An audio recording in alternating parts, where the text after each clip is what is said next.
झारखंड में एक ऐसी भी जगह है जिसे देवताओं का घर कहते हैं। जी हां, आज हम सब मिलकर चलने वाले हैं एक ऐसे ही सफर पर, देवघर जिले के उन पवित्र मंदिरों की यात्रा पर जो अपने आप में इतिहास और आस्था की कहानियां समेटे हुए हैं। तो फिर चलिए इस धार्मिक और ऐतिहासिक सफर की शुरुआत करते हैं। तो इस सफर में हम कहां-कहां जाएंगे? सबसे पहले तो हम ये समझेंगे कि देवघर नाम का मतलब क्या है। फिर हम चलेंगे विश्व प्रसिद्ध बैद्यनाथ मंदिर और उसकी पौराणिक कथाओं में गोते लगाएंगे। उसके बाद तपोवन और युगल मंदिर की शांति का अनुभव करेंगे। फिर पथरौल और नंदन पहाड़ की कुछ अनसुनी कहानियां सुनेंगे और आखिर में हम त्रिकुट पहाड़ी के रहस्यों से पर्दा उठाएंगे। तो सबसे पहले बात करते हैं इस जगह के नाम की, देवघर। इसका सीधा सा मतलब है देवताओं का निवास स्थान। ये नाम ही अपने आप में इस धरती की पवित्रता और दिव्यता की पूरी कहानी कह देता है। और पता है, बात सिर्फ यहीं तक नहीं है। पुराने संस्कृत ग्रंथों को देखें तो इस पवित्र भूमि को हरितक वन या केतक वन के नाम से भी जाना जाता था। ये नाम इस बात का सबूत है कि इसका इतिहास कितना पुराना और कितना महत्वपूर्ण रहा है। अब हम आ गए हैं देवघर के दिल में, यानी बैद्यनाथ मंदिर। देखिए, ये सिर्फ एक पूजा की जगह नहीं है, बल्कि भारत के जो 51 शक्तिपीठ हैं उनमें से एक बहुत ही महत्वपूर्ण हृदय पीठ है। ये जगह वाकई में बहुत अनूठी है। जरा सोचिए, ये वही पवित्र स्थान है जहां देवी सती का हृदय गिरा था और इसीलिए इसे हृदय पीठ कहते हैं। और इतना ही नहीं, यहीं पर भगवान शिव का 5वां मनोकामना ज्योतिर्लिंग भी स्थापित है। मतलब शक्तिपीठ और ज्योतिर्लिंग का एक साथ होना ये एक बहुत ही दुर्लभ और शक्तिशाली संगम माना जाता है। इस पवित्र जगह को कई नामों से पुकारा जाता है। इसे चिताभूमि भी कहते हैं। इसके पीछे एक मान्यता है कि यहीं भगवान शिव ने देवी सती का अंतिम संस्कार किया था और भक्तगण इसे बैद्यनाथ धाम और बहुत प्यार से बाबा धाम भी बुलाते हैं। अच्छा, इस मंदिर के नाम के पीछे भी एक दिलचस्प कहानी है। कहते हैं कि इस शिवलिंग की स्थापना लंकापति रावण ने की थी। फिर सदियों बाद बैजू नाम के एक आदिवासी भक्त हुए जिन्होंने इस शिवलिंग की इतनी भक्ति और श्रद्धा से पूजा की कि उन्हीं के नाम पर इस जगह का नाम बैद्यनाथ पड़ गया। हर साल सावन के महीने में तो यहाँ का नज़ारा ही कुछ और होता है। ये जगह आस्था के एक महासागर में तब्दील हो जाती है। दुनिया का सबसे बड़ा मानव मेला, श्रावणी मेला, यहीं लगता है। वो जो भक्ति और आस्था का माहौल होता है वो अविश्वसनीय होता है। इस मेले में लाखों भक्त, जिन्हें हम कांवरिया कहते हैं, वो बिहार के सुल्तानगंज से गंगा नदी का पवित्र जल उठाते हैं और वहां से 105 किलोमीटर की मुश्किल पैदल यात्रा करके यहां पहुंचते हैं, सिर्फ भगवान शिव को जल अर्पित करने के लिए। ये भक्ति और सहन शक्ति की एक अद्भुत मिसाल है। एक और बात जानना बहुत जरूरी है, ये श्रावणी मेला सिर्फ भीड़ के लिहाज से बड़ा नहीं है, बल्कि ये एशिया का सबसे लंबा चलने वाला मेला भी है। पूरे 1 महीने तक चलता है ये। इस शानदार मंदिर का इतिहास भी कम दिलचस्प नहीं है। आज जो हम मंदिर का ढांचा देखते हैं उसे 1596 ईस्वी में गिद्धौर रियासत के 10वें राजा पूरनमल ने बनवाया था और बाद में गिद्धौर के ही एक और राजा चंद्रमौलेश्वर सिंह ने मंदिर के गुंबद पर वो सोने का कलश लगवाया जो आज भी इसकी शान बढ़ा रहा है। इसकी बनावट भी देखने लायक है।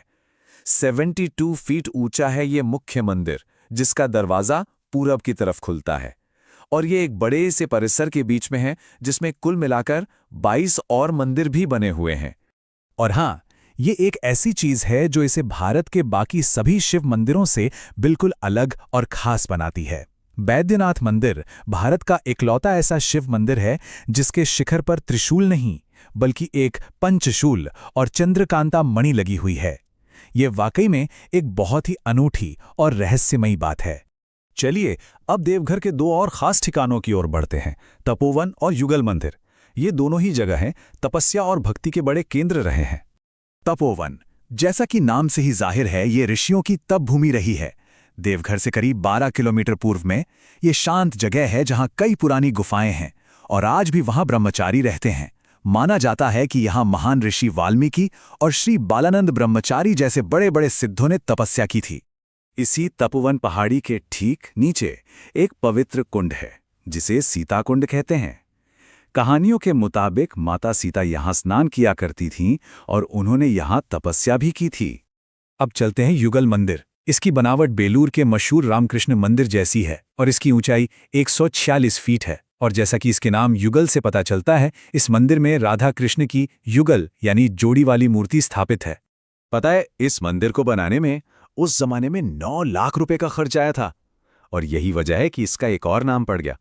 जी हाँ, इसे 9 लखा मंदिर भी कहते हैं क्योंकि इसे बनाने में 9 लाख रुपए लगे थे और ये पूरी की पूरी रकम पथुरिया घाट की रानी चारुशीला ने दान दी थी। उनकी भक्ति और उदारता को आज भी लोग याद करते हैं। हमारा सफर अब हमें पथरौल और नंदन पहाड़ की ओर ले जा रहा है। ये 2 ऐसी जगहें हैं जहां पत्थरों और पहाड़ियों में ही किंवदंतियां बसती हैं। पथरौल में राजा दिग्विजय सिंह का बनवाया हुआ मां दक्षिण काली का एक बहुत ही प्रसिद्ध और शक्तिशाली मंदिर है। वहीं नंदन पहाड़ की कहानी तो और भी दिलचस्प है। कहते हैं कि जब रावण ने शिवजी के वाहन नंदी को उठाकर फेंका था तो वो यहीं आकर गिरे थे। आज इस पहाड़ पर शिव, पार्वती, गणेश और कार्तिक की बहुत सुंदर मूर्तियां भी हैं। और अब हम पहुंच गए हैं अपनी यात्रा के आखिरी और शायद सबसे रहस्यमयी पड़ाव पर, त्रिकुट पहाड़ी। एक ऐसी जगह जहां पौराणिक कथाएं सीधे आसमान को छूती हुई महसूस होती हैं। इस पहाड़ी से जुड़ी एक सबसे मजेदार मान्यता यह है कि लंकापति रावण अपने पुष्पक विमान के लिए इसे एक हेलीपैड की तरह इस्तेमाल करता था। सोचकर कितना रोमांचक लगता है ना। यहां पौराणिक कथाएं और आज के तथ्य दोनों एक साथ देखने को मिलते हैं। एक तरफ तो ये मान्यता है कि इस पर्वत को खुद त्रिदेवों ब्रह्मा, विष्णु और महेश ने बनाया था, और दूसरी तरफ हमें यह भी पता है कि इसकी ऊंचाई समुद्र तल से 2470 फीट है। और हाँ, आज ये झारखंड की एकलौती ऐसी जगह है जहां रोपवे का मजा लिया जा सकता है। झारखंड के दुमका जिले की एक यात्रा पर, और जानते हैं वहां के शानदार मंदिरों के पीछे छिपी कहानियों को। तो शुरुआत एक दिलचस्प सवाल से करते हैं। क्या कोई ऐसे गांव के बारे में सोच सकता है जहां कभी 108 मंदिर हुआ करते थे, पर आज उनमें से कई वक्त की धूल में खो गए हैं? बस यही रहस्य हमें हमारी आज की खोज के दिल तक ले जाएगा। सबसे पहले जरा इस जगह को समझते हैं। दुमका, जो झारखंड का एक जिला है, सिर्फ एक ज्योग्राफिकल लोकेशन नहीं है। ये एक ऐसा इलाका है जिसकी रग रग में आध्यात्मिकता बसी हुई है। ये राजाओं और किंवदंतियों की धरती है और इसकी पवित्र विरासत आज भी जिंदा है। इस सफर में हमारा पहला पड़ाव है बाबा बासुकीनाथ का मंदिर। अब ये सिर्फ एक मंदिर नहीं है, इसे तो एक दिव्य दरबार माना जाता है। तो चलिए इसके रहस्यों की परतें खोलते हैं। ये मंदिर दुमका से करीब 24 किलोमीटर दूर है, और पता है इसे क्या माना जाता है? भगवान शिव यानी भोलेनाथ का दरबार। भक्तों का मानना है कि यहाँ उनकी हर अर्जी सुनी जाती है, बिल्कुल एक अदालत की तरह जहाँ इंसाफ होता है। अब देखिए, ये मंदिर करीब 150 साल पुराना है। सुनने में शायद बहुत प्राचीन ना लगे, पर इसकी कहानी वो बहुत गहरी है और हमें भक्ति की ताकत के बारे में बहुत कुछ सिखाती है। और सबसे दिलचस्प बात क्या है पता है? इसकी नींव किसी राजा महाराजा ने नहीं, बल्कि बसाखी तांती नाम के एक आम भक्त ने रखी थी। यही बात इसे और भी खास बना देती है। ये शाही ताकत का नहीं, बल्कि सच्ची श्रद्धा का प्रतीक है। यहाँ की एक बहुत ही अनोखी परंपरा है जिसे धरना कहते हैं। मतलब जब भक्तों की कोई मुराद होती है तो वो अपनी बात मनवाने के लिए यहाँ धरना देते हैं। ये आस्था का एक जीता जागता सबूत है जो आज भी इस मंदिर को एक अलग ही ऊर्जा देता है। पर इस मंदिर की कहानी सिर्फ इतिहास तक ही सीमित नहीं है। इसकी जड़ें तो बहुत गहरी पौराणिक कथाओं तक जाती हैं। इसकी उत्पत्ति की कहानी जुड़ी है उस महान ब्रह्मांडीय घटना से, यानी समुद्र मंथन से। याद है समुद्र मंथन की कहानी? जब मंदराचल पर्वत को मथानी बनाया गया था तो उस मंथन के लिए रस्सी कौन बना? वो थे सर्प राजा वासुकी, और उन्हीं महान वासुकी के नाम पर इस मंदिर का नाम बासुकीनाथ पड़ा। ये एक बेहतरीन मिसाल है कि कैसे पौराणिक कथाएं और स्थान मिलकर इतिहास रचते हैं।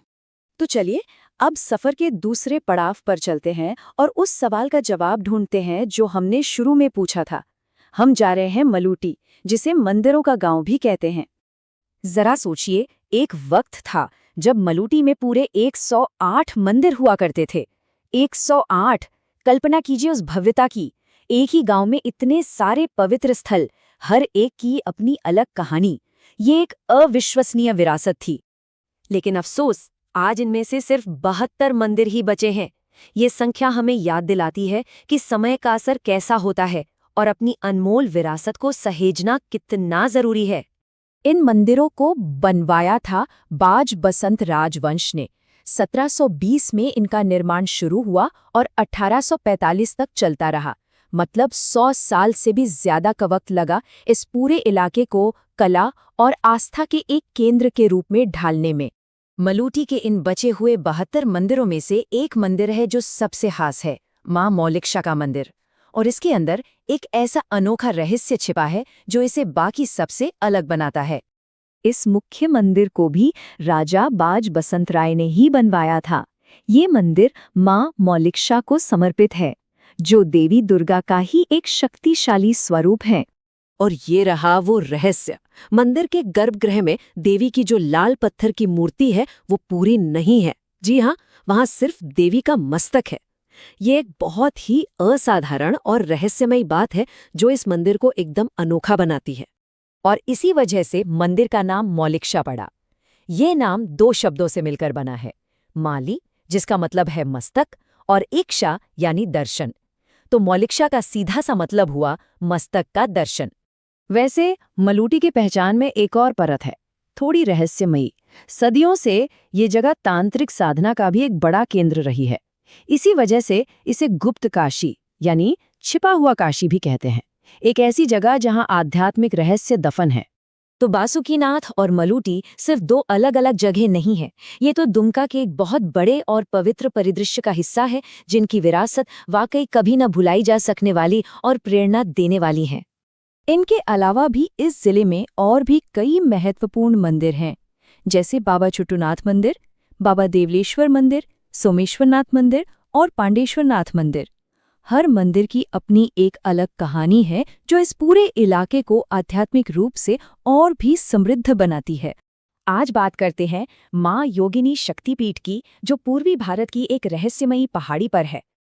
आखिर क्या राज छुपा है इस प्राचीन पहाड़ी मंदिर में? चलिए पता लगाते हैं। ये मंदिर है झारखंड के गोड्डा जिले में। ये जगह इतिहास और कई कहानियों से भरी हुई है। ये मंदिर जोगन पहाड़ी पर है, जो बाराकोपा गांव के पास लखन पहाड़ी पंचायत में आता है। पर इस जगह की असली खासियत इसकी लोकेशन नहीं, बल्कि इससे जुड़ी एक बहुत पुरानी कथा है। तो ये एक शक्तिपीठ है, यानी वो पवित्र जगह जहां देवी सती का कोई अंग गिरा था। यहाँ की मान्यता है कि इसी जगह पर मां सती की दाहिनी जांघ गिरी थी। और इसी की पूजा एक पत्थर के रूप में होती है, किसी मूर्ति के रूप में नहीं। यहाँ एक पिंड की पूजा होती है, बिल्कुल प्रसिद्ध कामाख्या मंदिर की तरह ही। यहाँ देवी को लाल कपड़े चढ़ाने का रिवाज है और पास की गुफा में एक प्रतीकात्मक हड्डी भी है। कहानी तो बहुत पुरानी है, पर आज जो मंदिर खड़ा है उसे चारुशिला देवी ने बनवाया था। माँ योगिनी की ये कहानी आस्था की ताकत दिखाती है। सोचिए कैसे कथाएं किसी जगह को तीर्थ बना देती हैं। तो चलिए रामगढ़ चलते हैं, एक ऐसी जमीन जहां ना हर कोने में आस्था की एक अलग ही कहानी बसी हुई है। आज हम मिलकर इस अनोखी जगह के कुछ पवित्र रहस्यों से पर्दा उठाते हैं। कभी सोचा है क्या होता है जब माइथोलॉजी, हिस्ट्री और चमत्कार तीनों एक ही जगह पर आकर मिल जाएं?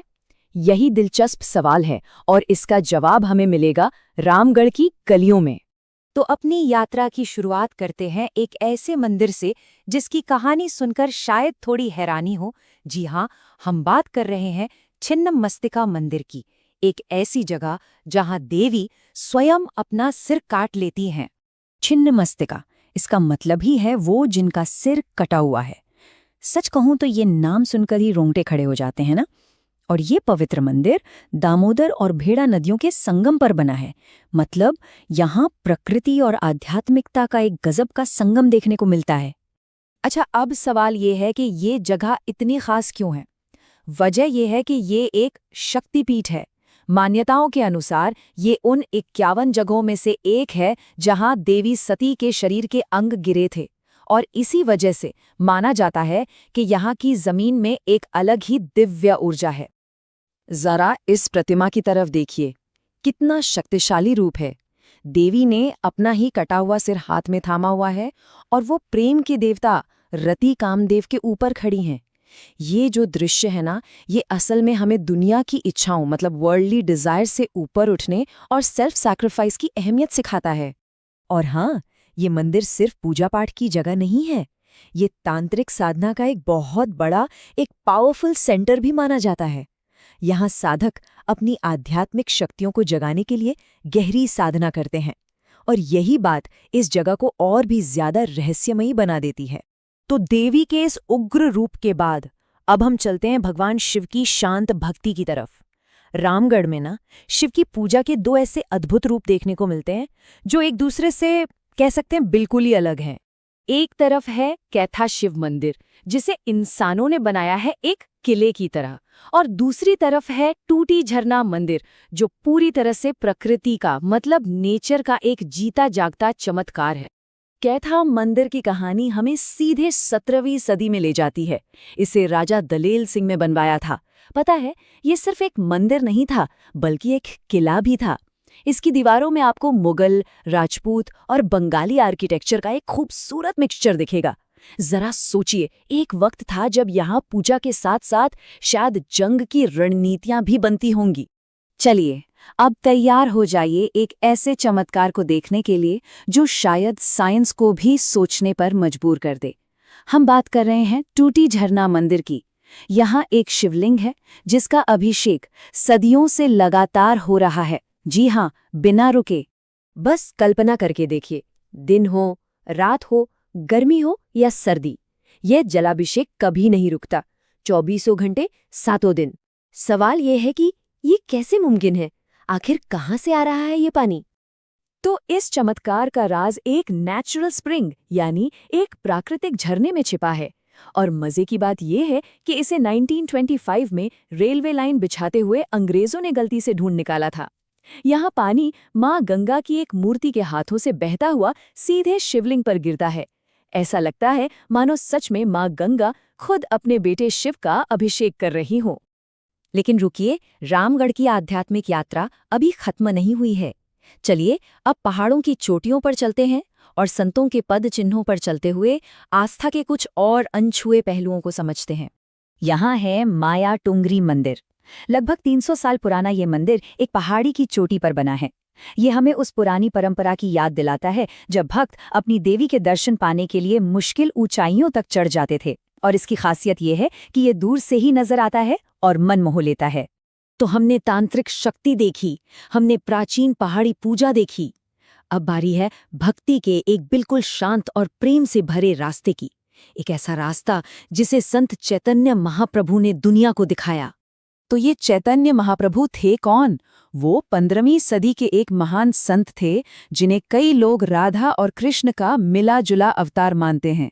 उन्होंने भक्ति योग यानी प्रेम और समर्पण का एक बहुत ही सरल रास्ता दिखाया, और जो हरे कृष्ण महामंत्र है उसे घर घर तक पहुंचाने का श्रेय उन्हीं को जाता है।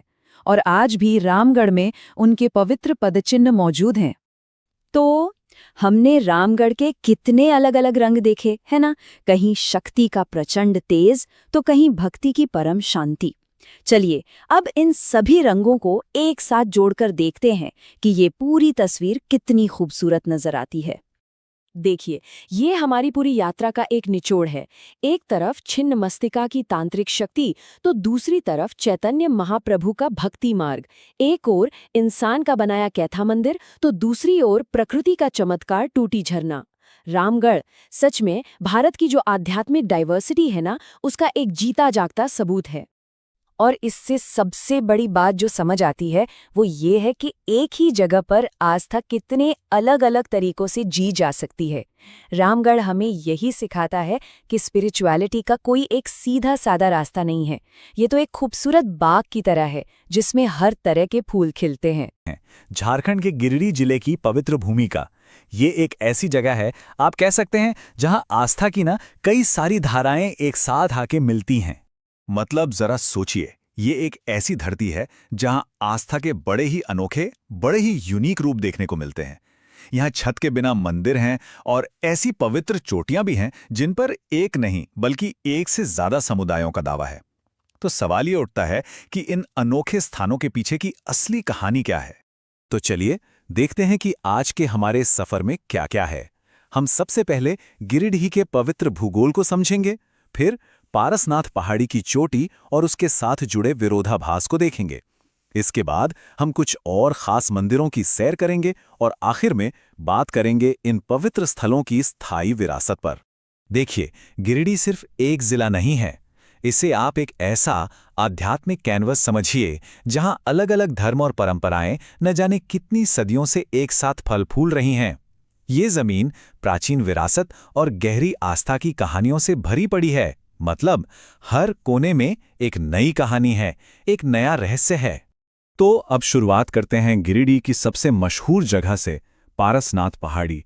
और मैं बता दूं, ये सिर्फ एक पहाड़ नहीं है, ये आस्था का एक बहुत ही विशाल केंद्र है। और इसकी कहानी वो थोड़ी कॉम्प्लेक्स है। ये जो नंबर आप देख रहे हैं 20, ये पारसनाथ की अहमियत बताता है। देखिए, जैन धर्म में कुल 24 तीर्थंकर हुए हैं, मतलब वो आध्यात्मिक गुरु जिन्हें परम ज्ञान मिला। और कमाल की बात यह है कि उनमें से 20 ने, जी हां 20 ने, इसी पहाड़ी पर मोक्ष प्राप्त किया। मोक्ष यानी जन्म और मृत्यु के बंधन से आजादी। इसीलिए जैन समुदाय के लिए ये सिर्फ एक पहाड़ नहीं, ये सम्मेद शिखर है। इसकी इंपॉर्टेंस इतनी ज्यादा है कि इसे जैनियों का मक्का तक कहा जाता है, मतलब जैन धर्म का सबसे पवित्र तीर्थ। और एक और दिलचस्प बात है, इस जगह की अहमियत को नेशनल लेवल पे भी पहचाना गया है।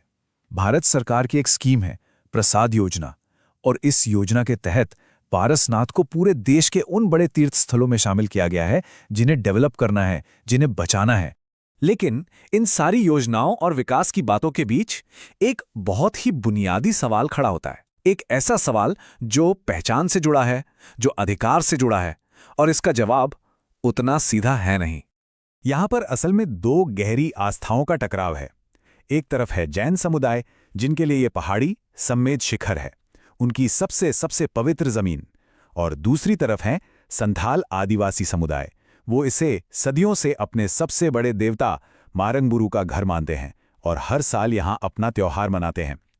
तो सोचिए, जमीन एक, लेकिन पवित्र पहचाने दो, और बस यहीं से सारा विवाद शुरू होता है। तो ये जो पारसनाथ की कॉम्प्लेक्स कहानी है वो गिरिडीह की आध्यात्मिक विविधता का सिर्फ एक हिस्सा है। अब चलिए इस जिले के कुछ और अनोखे, कुछ और दिलचस्प मंदिरों को देखते हैं जिनकी अपनी ही एक अलग कहानी है, अपनी ही एक अलग पहचान है। तो हमारा पहला स्टॉप है झारखंड धाम। यहां भगवान शिव का एक बहुत ही मशहूर मंदिर है, लेकिन इसकी सबसे हैरान करने वाली बात क्या है पता है? इसकी कोई छत नहीं है। जी हां, ये मंदिर पूरी तरह से खुले आसमान के नीचे है। अब हम पहुंचते हैं हरिहर धाम। ये जगह अपनी विशालता, अपने ग्रैंड स्केल के लिए जानी जाती है। यहां 65 फीट ऊंचा एक मंदिर है और उसका आकार ही एक बहुत बड़े शिवलिंग जैसा है। जरा इमेजिन कीजिए, एक विशाल शिवलिंग के शेप का मंदिर और उसके अंदर असली शिवलिंग की पूजा हो रही है ना कमाल? और हरिहर धाम सिर्फ इसके लिए ही फेमस नहीं है। इसकी एक और बहुत ही मजेदार पहचान है। ये चटमंगनी पट ब्याह के लिए पूरे देश में मशहूर है। यहाँ इतनी शादियां होती हैं कि हर साल ये मंदिर अपना ही रिकॉर्ड तोड़ देता है। तो ये सिर्फ एक धार्मिक जगह नहीं है, बल्कि एक बहुत बड़ा सोशल सेंटर भी है। चलिए अब एक मॉडर्न आर्किटेक्चरल वंडर देखते हैं, मिर्जागंज का सूर्य मंदिर। जरा इसकी बनावट को इमेजिन करने की कोशिश कीजिए। एक बहुत बड़ा कमल का फूल, उसकी पंखुड़ियों पर 6 देवताओं की मूर्तियां, और बिल्कुल बीच में गर्भगृह में मेन सूर्य मंदिर। 2002 में बना ये मंदिर सच में आज झारखंड का गौरव है। और हमारी मंदिरों की ये सैर अब खत्म होती है पोबी गांव के पंच मंदिर पर। ये मंदिर लगभग 300 साल पुराना है, जिसे 1830 में 3 भाइयों ने मिलकर बनवाया था। आज भी ये एक बहुत ही जरूरी ऐतिहासिक धरोहर की तरह खड़ा है और अपनी कहानी बयां करता है। तो इस पूरे सफर के बाद हम क्या कह सकते हैं? गिरिडीह के लिए जो पवित्र स्थल हैं, चाहे वो प्राचीन पहाड़ियां हों या फिर आज के जमाने के आर्किटेक्चरल चमत्कार, ये हमें आस्था के कई अलग अलग रंग दिखाते हैं। तो जब हम गिरिडीह के बारे में सोचते हैं तो हमें सिर्फ मंदिरों की एक लिस्ट नहीं देखनी चाहिए। हमें इसे एक जीते जागते उदाहरण की तरह देखना चाहिए कि कैसे अलग अलग विश्वास, अलग अलग कल्चर एक ही जमीन पर मिलते हैं। कभी कभी वो शांति से साथ रहते हैं और कभी कभी पहचान के मुश्किल सवाल भी खड़े कर देते हैं। झारखंड के दिल में एक सफर पर, एक ऐसी आध्यात्मिक यात्रा पर जहां आस्था, इतिहास और कुदरत तीनों एक साथ मिलते हैं। लेकिन इस सफर को शुरू करने से पहले एक सवाल है। जरा सोचिए, क्या कोई ऐसी जगह हो सकती है जहां दुनिया के 3 बड़े धर्म एक ही जगह एक साथ बड़े सुकून से पूजे जाते हों? इसका जवाब ना हमारी इसी यात्रा में छिपा है। तो हमारा सफर कैसा रहेगा? सबसे पहले हम चलेंगे धनबाद की कोयला भूमि में, फिर पहुंचेंगे चतरा जहां धर्मों का संगम होता है। इसके बाद कोडरमा के एक रहस्यमयी गुफा में देवी के दर्शन करेंगे और आखिर में समझेंगे कि आस्था की ये विरासत हमें क्या सिखाती है। तो चलिए, पहला पड़ाव है धनबाद, कोयले की धरती की कहानियां। ये एक ऐसी जगह है ना जहां लोगों का विश्वास उनकी अपनी लोकल कहानियों और सदियों पुरानी परंपराओं से जुड़ा हुआ है। धनबाद में ना आपको आस्था के कई अलग अलग रूप देखने को मिलेंगे। एक तरफ है शक्ति मंदिर, जिसकी अखंड ज्योति पता है कहां से लाई गई है? सीधे हिमाचल के ज्वालाजी मंदिर से। दूसरी तरफ है भूपोर मंदिर, जहां माना जाता है कि शिवलिंग खुद धरती से प्रकट हुए थे। और तो और यहाँ 800 साल पुराना लिल्लोरी मंदिर भी है और पार्वती मंदिर भी। चलिए, इनमें से कुछ की कहानियों में थोड़ा और गहरा उतरते हैं। अब ये जो भूपोर मंदिर की कहानी है ना, वो तो वाकई कमाल की है। लोग मानते हैं कि यहाँ शिवलिंग जमीन को चीरकर अपने आप प्रकट हुए थे। और पता है सबसे खास बात क्या है? ये मंदिर सिर्फ भगवान शिव का नहीं है, बल्कि ये पृथ्वी के एक आदिवासी देवता को भी समर्पित है। ये दिखाता है कि आस्था और प्रकृति का रिश्ता कितना गहरा है। चलिए, अब रुक करते हैं लिल्लोरी मंदिर का। सोचिए, 800 साल पुरानी विरासत। इसे कतरासगढ़ के राजा सुजन सिंह ने बनवाया था। और सबसे दिलचस्प बात, आज भी 800 साल बाद भी यहाँ दिन की जो पहली पूजा होती है ना, वो राज परिवार का ही कोई सदस्य करता है। मतलब इतिहास यहाँ आज भी जिंदा है। अच्छा, तो धनबाद से अब आगे बढ़ते हैं और पहुंचते हैं चतरा। ये वो जगह है जहां धर्म आकर मिलते हैं, एक संगम होता है। यहाँ की कहानी किसी एक धर्म की नहीं, बल्कि हिंदू, बौद्ध और जैन तीनों धर्मों के एक साथ बड़े प्यार से रहने की कहानी है। अब इस जगह को ठीक से समझने के लिए ना एक शब्द समझना बहुत जरूरी है, संगम स्थल। संगम स्थल का मतलब होता है एक मिलन की जगह, एक ऐसी पवित्र जगह जहां कई अलग अलग धर्मों की परंपराएं एक साथ आती हैं और बड़े सद्भाव से पूजी जाती हैं। और इसका सबसे जबरदस्त उदाहरण है इटखोरी का भद्रकाली मंदिर। ये कोई आज का नहीं, 5वीं-6वीं शताब्दी का बना हुआ मंदिर है और ये वाकई एक कमाल का संगम स्थल है। यहाँ पता है क्या होता है? एक ही मूर्ति है, लेकिन उसे मानने के 2 अलग अलग तरीके हैं। जो हिंदू भक्त हैं वो इसे देवी भद्रकाली का एक सौम्य यानी शांत रूप मानते हैं। वहीं जो बौद्ध धर्म को मानने वाले हैं वो उसी मूर्ति को देवी तारा के रूप में पूजते हैं। सोचिए, एक मूर्ति 2 विश्वास, कितना खूबसूरत है ये। और सबूत सिर्फ इतना ही नहीं है, मंदिर के अंदर और भी चीजें हैं। मूर्ति पर जो लिखा है वो प्राचीन पाली भाषा में है। यहीं पर कोठेश्वरनाथ स्तूप भी है और इस स्तूप के नीचे भगवान बुद्ध की परिनिर्वाण मुद्रा में एक मूर्ति है। परिनिर्वाण मतलब उनके अंतिम विश्राम की मुद्रा। और ऐसा माना जाता है कि इसे बंगाल के राजा महेंद्रपाल द्वितीय ने बनवाया था। चतरा में ही अब हमारा अगला पड़ाव हमें और ऊपर ले जाएगा। लगभग 1575 फीट की ऊंचाई पर कोल्हुआ पहाड़। पर यह सिर्फ जमीन से ऊंचाई नहीं है, ये आस्था की भी ऊंचाई है। कोल्हुआ पहाड़ दरअसल एक साझा पवित्र जगह है, एक ऐसी जगह जो हिंदू, बौद्ध और जैन तीनों ही धर्मों के लिए बहुत मायने रखती है। तो चलिए, ये भी देख लेते हैं कि आखिर ये पहाड़ तीनों धर्मों के लिए इतना खास क्यों है। हिंदुओं के लिए यहाँ माँ कौलेश्वरी का मंदिर है, जिन्हें माँ दुर्गा का ही रूप माना जाता है और कहते हैं कि पांडवों ने भी यहाँ पूजा की थी। बौद्ध धर्म के मानने वालों के लिए यहाँ भगवान बुद्ध की ध्यान करती हुई मूर्तियां हैं और जैन धर्म के लिए ये जगह 10वें तीर्थंकर शीतलनाथ की तपोभूमि है। मतलब एक ही जगह पर इतने सारे विश्वास एक साथ। तो अब हम अपने सफर के अगले पड़ाव पर हैं, कोडरमा। यहाँ देवी किसी मंदिर में नहीं, बल्कि एक पहाड़ की गुफा में रहती हैं और यहाँ आस्था का एक बिल्कुल अलग ही रंग देखने को मिलता है। एक ऐसा रंग जो तपस्या और चुनौती से भरा है। देखिए, चंचला देवी तक पहुंचना कोई आसान काम नहीं है। ये भक्ति की असली परीक्षा है। पहले तो कोडरमा गिरिडीह हाईवे पर करीबन 33 किलोमीटर जाना पड़ता है, फिर 400 फीट ऊंचे पहाड़ पर चढ़ाई, और जब ऊपर पहुंच जाते हैं तो एक बहुत ही पतले से रास्ते से गुफा के अंदर जाना होता है, जहां देवी का स्थान है। और यहाँ पूजा के नियम भी बड़े अनोखे हैं, बड़े अलग हैं। यहाँ देवी को एक कन्या के रूप में पूजा जाता है, इसलिए उन्हें सिंदूर चढ़ाना सख्त मना है। और एक और नियम है, वहां से निकलने से पहले हर भक्त को नहाना जरूरी है। और स्थानीय लोग मानते हैं कि अगर कोई ये नियम तोड़ता है ना, तो उसे कीड़े काट लेते हैं। तो इस पूरे सफर के बाद चलिए आप थोड़ा रुक कर ये समझते हैं कि ये सारी पवित्र जगहें आखिर हमें बताती क्या हैं। ये सिर्फ मंदिर या गुफाएं नहीं हैं, ये तो हमारी आस्था की एक पूरी विरासत है। इस सफर से कुछ बहुत जरूरी बातें निकल कर आती हैं। पहली, भक्ति कितनी विविध है। कहीं धरती के लोकल देवताओं की पूजा हो रही है, तो कहीं पूरे देश में पूजी जाने वाली देवियों की। दूसरी बात, यहाँ इतिहास जिंदा है। सदियों पुरानी परंपराएं और राजघरानों के रीति रिवाज आज भी चल रहे हैं। तीसरी और शायद सबसे जरूरी बात, आध्यात्मिक सद्भाव। ये जगहें दिखाती हैं कि कैसे अलग अलग धर्म एक साथ शांति से रह सकते हैं। और चौथी बात, जगह की अपनी शक्ति होती है कि कैसे लोगों का विश्वास उस जमीन से, उस मिट्टी से जुड़ जाता है। रांची की गलियों से गुजारकर सीधे उसके आध्यात्मिक और ऐतिहासिक दिल में ले जाएगा। हम यहाँ के कुछ सबसे शानदार मंदिरों की कहानियों को जानेंगे, जो सिर्फ पत्थर की इमारतें नहीं हैं, बल्कि शहर की रूह का हिस्सा हैं। कभी सोचा है कि किसी शहर की असली कहानी क्या होती है? क्या वो सिर्फ सड़कों, नक्शों और इमारतों में कैद होती है, या फिर कुछ और है जो उसकी आत्मा में बसता है?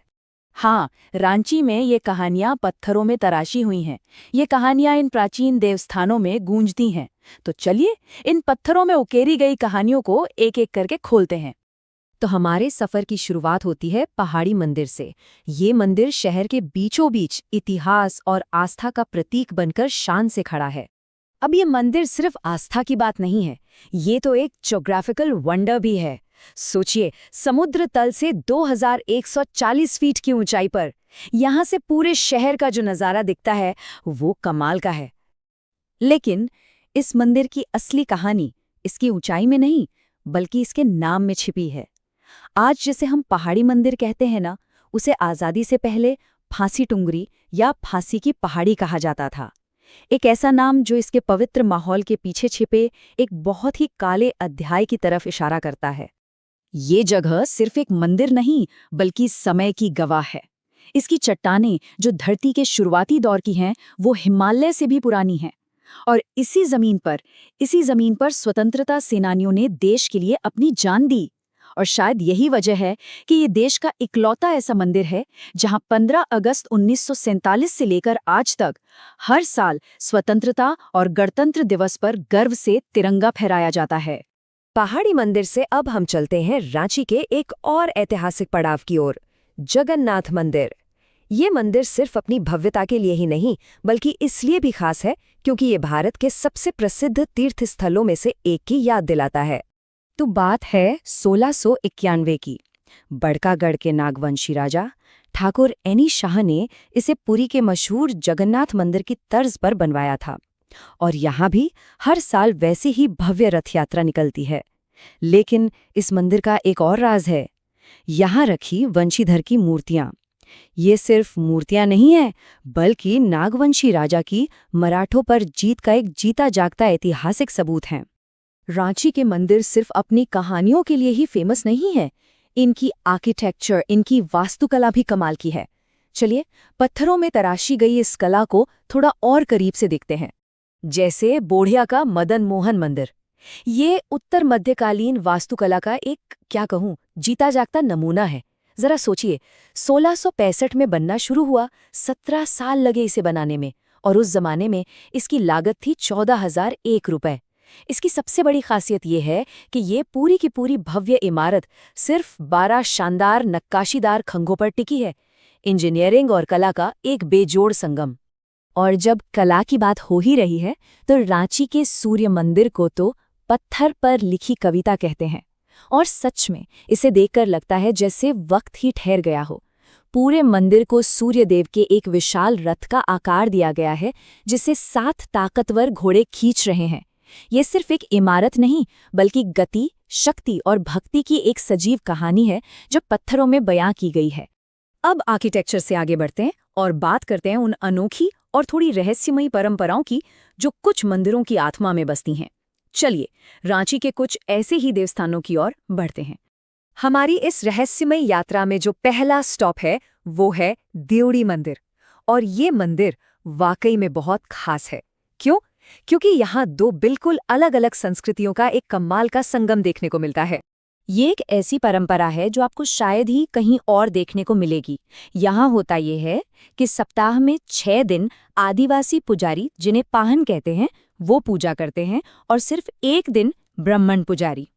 ये सिर्फ एक रस्म नहीं, बल्कि सामाजिक धार्मिक एकता का एक जीता जागता सबूत है। और रहस्य यहीं खत्म नहीं होता। यहाँ देवी दुर्गा की जो प्रतिमा है वो भी बहुत अनोखी है। उनकी 16 भुजाएं हैं और वो अपने वाहन शेर के बजाय कमल के फूल पर बैठी हैं। ये अनोखा स्वरूप इस मंदिर को और भी खास और रहस्यमयी बना देता है। अच्छा, कभी सोचा है कि एक बंद दरवाजे के पीछे क्या राज छिपे हो सकते हैं? यही सवाल हमें रांची के भवानी शंकर मंदिर की ओर ले जाता है, जहां रहस्य और आस्था एक दूसरे में पूरी तरह से गुंथे हुए हैं। ये मंदिर कोई 300 साल पुराना है, और इसका जो गर्भगृह है ना, वहां अष्टधातु से बनी मुख्य मूर्तियों को आम लोग देख ही नहीं सकते, मना है। रहस्य इतना गहरा है कि पुजारी भी जब इन मूर्तियों को स्नान कराते हैं तो अपनी आंखों पर पट्टी बांध लेते हैं। ये सदियों पुरानी गोपनीयता इस मंदिर के रहस्य को और भी गहरा कर देती है। तो इस पूरे सफर से एक बात तो साफ हो जाती है कि ये मंदिर सिर्फ पूजा पाठ की जगह नहीं है, बल्कि ये रांची की जीती जागती विरासत और उसकी पहचान का एक अटूट हिस्सा है। पहाड़ी मंदिर की वो देशभक्ति की भावना, देवड़ी मंदिर का वो अनोखा संगम और भवानी शंकर मंदिर का वो गहरा रहस्य, ये सब मिलकर रांची की एक ऐसी तस्वीर बनाते हैं जो इतिहास, आस्था और संस्कृति से भरी हुई है। ये देवस्थान सिर्फ इमारतें नहीं हैं, ये शहर का धड़कता हुआ दिल है। हमारी यात्रा शुरू हो रही है गुमला से, एक ऐसी जगह जिसे हम पौराणिक कथाओं का उद्गम स्थल भी कह सकते हैं। गुमला में एक गांव है, अंजन गांव, और वहीं पर है अंजन धाम। ऐसी गहरी मान्यता है कि यही वो पवित्र जगह है जहां मां अंजनी ने पवन पुत्र हनुमान को जन्म दिया था। वहां एक गुफा भी है जिसके अंदर मां अंजनी की गोद में बाल हनुमान की एक बेहद प्यारी मूर्ति है।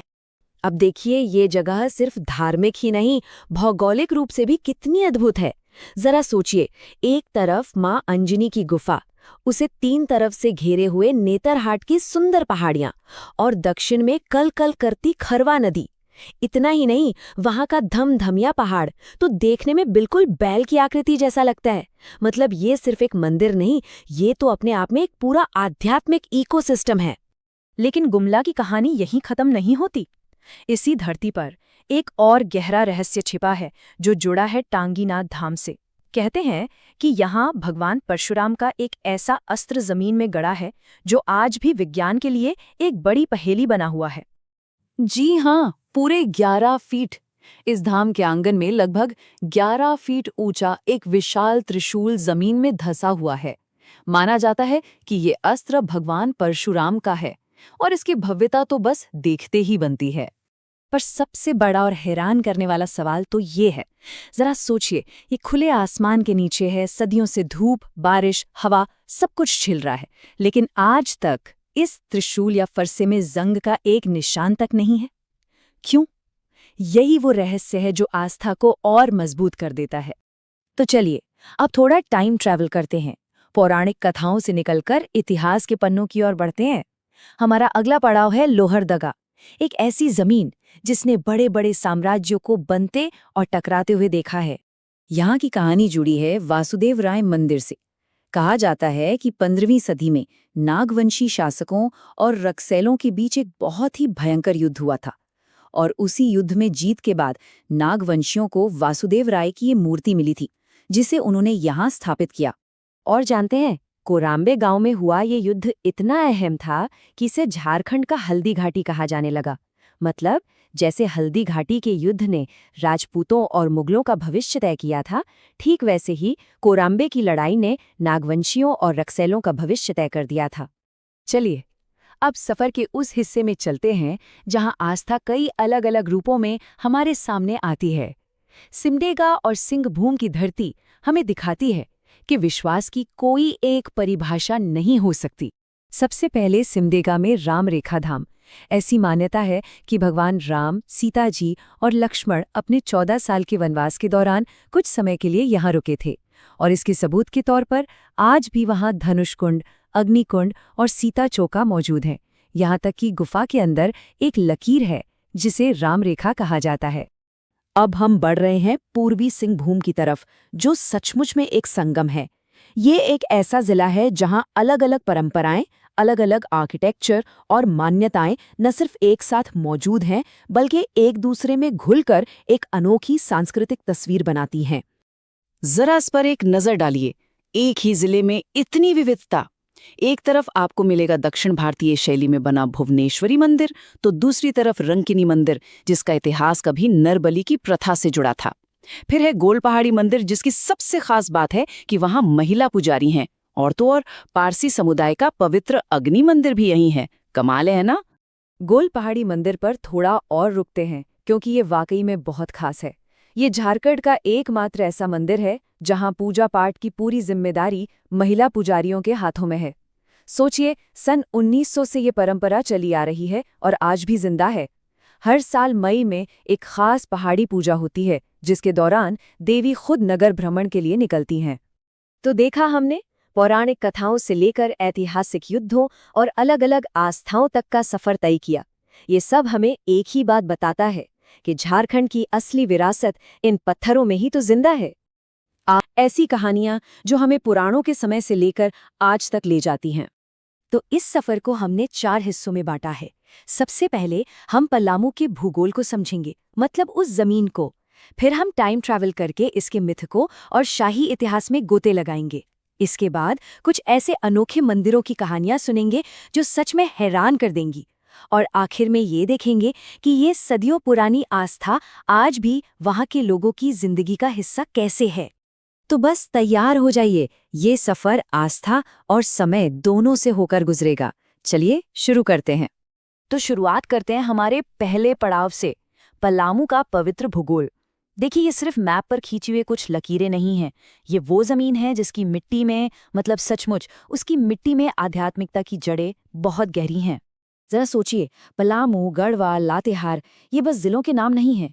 ये एक स्टेज है, एक मंच, जहाँ पर वो कहानियां घटी हैं जिनके बारे में हम बात करने वाले हैं। यहाँ का कोई भी मंदिर उठा लीजिए, वो सिर्फ पत्थर और ईंटों की इमारत नहीं है, वो इतिहास की एक खुली किताब है।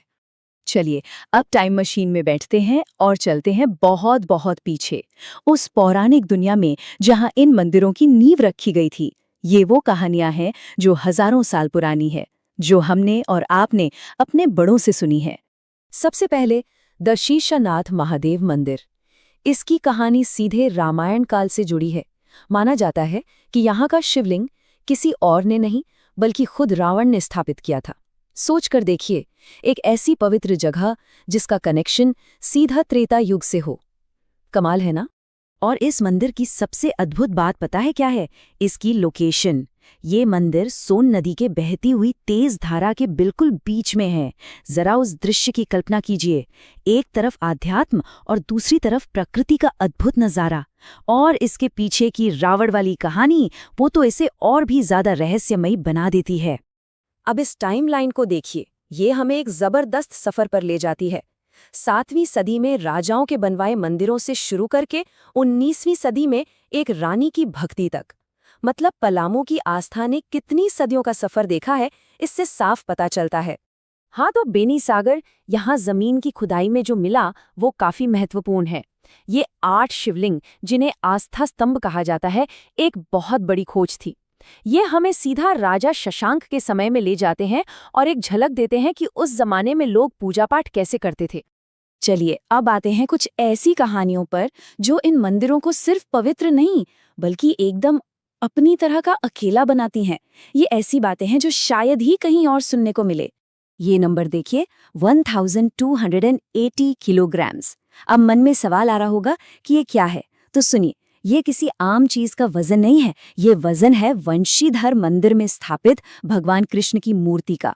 और ये मूर्ति बनी है शुद्ध सोने से। जी हाँ, बिल्कुल सही सुना, 1280 किलो सोना। वंशीधर मंदिर कितना शानदार होगा, इसका बस अंदाजा ही लगा सकते हैं। जरा कल्पना करके देखिए, शेषनाग के ऊपर एक कमल का फूल और उस पर विराजमान है भगवान कृष्ण, वो भी सोने की इतनी विशाल मूर्ति में। और उनके साथ ही हैं माँ राधिका, जिनकी मूर्ति अष्टधातु यानी 8 अलग अलग धातुओं से बनी है। ये सिर्फ एक मंदिर नहीं है, ये कला और भक्ति का एक अविश्वसनीय संगम है। अब एक ऐसी कहानी जो सच में हैरान कर देगी। एक तरफ है आधुनिक भारत की रफ्तार, मतलब ट्रेन, और दूसरी तरफ सदियों से चली आ रही आस्था। तो क्या होता है जब रफ्तार आस्था के सामने आके रुक जाती है? चलिए मिलते हैं एक ऐसे मंदिर से जिसके लिए ट्रेनें भी अपना सफर रोक लेती हैं। देश की सबसे व्यस्त रेल लाइनों में से एक, मुंबई हावड़ा लाइन। इस लाइन पर सारंडा के घने जंगलों के बीच में एक जगह है, महादेवशाल। यहाँ लगभग हर पैसेंजर और एक्सप्रेस ट्रेन रुकती है। क्यों? सिर्फ इस मंदिर के सम्मान में। इससे अंदाजा लगा लीजिए कि वहाँ के लोगों की आस्था कितनी मजबूत है। आपको तो पता ही है, इतिहास हमेशा सीधा साधा नहीं होता, उसमें कई मोड़ होते हैं, और उग्रतारा मंदिर इसका एक सटीक उदाहरण है। सवाल यह है कि इसे बनवाया किसने? इस पर 2 अलग अलग दावे हैं। एक कहता है कि 10वीं सदी के एक स्थानीय राजा ने बनवाया, तो दूसरा दावा इसका श्रेय मराठा रानी अहिल्या बाई को देता है। इतिहास की ये जो पढ़ते होती है ना, यही तो उसे दिलचस्प बनाती हैं। देखिए, उग्रतारा मंदिर सिर्फ एक मंदिर नहीं है, ये एक केंद्र है कई विश्वासों का।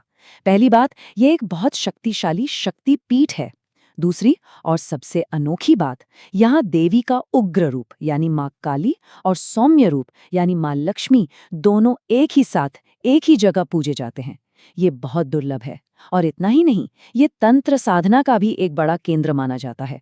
और इन सब के बीच पास में ही मदार साहब की एक मजार भी है। यही इस जगह की खूबसूरती है, इसका धार्मिक सौहार्द। तो इतिहास की गलियों से निकलकर चलिए अब आज के समय में आते हैं। देखते हैं कि वो कौन सी जीवंत परंपराएं और अनुष्ठान है जो इन सदियों पुराने मंदिरों को आज भी जिंदा रखे हुए हैं। यहाँ एक ऐसी परंपरा है जो हिंदू मुस्लिम एकता की एक कमाल की मिसाल है। होता क्या है, हर 3 साल में मदार साहब की मजार पर एक बलि दी जाती है। फिर उस बलि की खाल से एक नगाड़ा यानी ड्रम बनाया जाता है, और फिर उसी नगाड़े को उग्रतारा के मुख्य मंदिर में आरती के लिए बजाया जाता है। मतलब एक ही पवित्र चीज 2 अलग अलग आस्थाओं को कैसे जोड़ती है, ये कहानी सच में दिल को छू जाती है। परंपराएं स्थिर नहीं होती हैं ना, वो समय के साथ बदलती हैं, विकसित होती हैं, और गढ़ देवी मंदिर इसका एक जीवंत उदाहरण है। पहले यहाँ भैंस की बलि दी जाती थी, लेकिन साल 2000 में वहाँ के लोगों ने मिलकर तय किया कि इस सदियों पुरानी प्रथा को बंद करना है। हाँ, दूसरी परंपराएं जैसे बकरे की बलि वो अभी भी चलती हैं। ये दिखाता है कि आस्था कैसे समय के साथ खुद को अनुकूलित करती है। गढ़ देवी मंदिर ये सिर्फ एक पूजा की जगह नहीं है, ये गढ़वा शहर का दिल है, उसकी संरक्षक देवी मानी जाती है।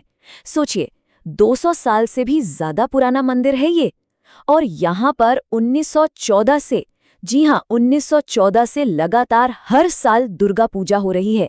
इससे पता चलता है कि ये मंदिर वहाँ के लोगों की जिंदगी से कितना गहरा जुड़ा हुआ है।